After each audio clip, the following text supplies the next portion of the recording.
இளைய பருவம் மலையில் வந்தால் ஏகம் சொர்க்க சிந்தனை.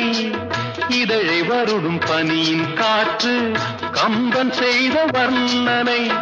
ஓடை தரும் வாடை காற்று வானுலகை காட்டுது. உள்ளே வரும் வெள்ளம் ஒன்று எங்கோ என்னை கூட்டுது. மறவேன் மறவேன் அற்புத காட்சி செந்தாழம்